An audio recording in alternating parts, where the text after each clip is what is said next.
vocês agora, escuta só.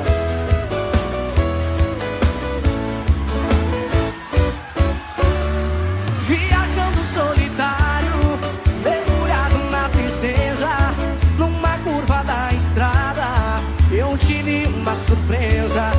Uma loira encantadora, bonita por natureza, me pediu uma carona e eu atendi com destreza. Sentou bem pertinho de mim, com muita delicadeza. O meu carro foi o dono e eu passei a ser o dono da rainha da beleza.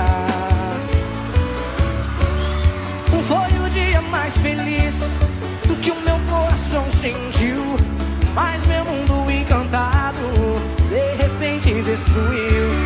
Ao ver a loira tremendo, gemendo e suando frio, parei o carro depressa na travessia de um rio.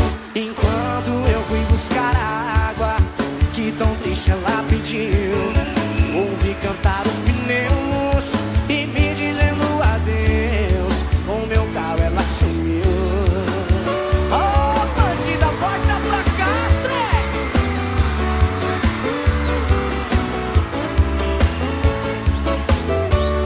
Somente um bilhetinho na estrada eu encontrei.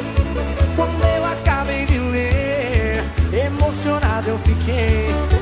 No bilhete ela dizia: por você me apaixonei, eu só peço que me perdoe o golpe que eu lhe dei. Para alimentar a esperança, o carro eu levarei. Me procure por favor, quando me der seu amor, o carro eu entregarei. Quem estiver me ouvindo, preste muita atenção. O meu carro não tem placa, mas vou dar a descrição. É branco e tem uma loira charmosa na direção. Dou o carro de presente pra quem fizer a prisão.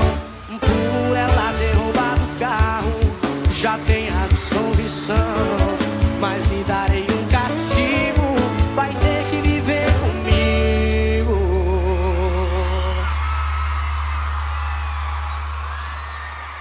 Por roubar meu coração.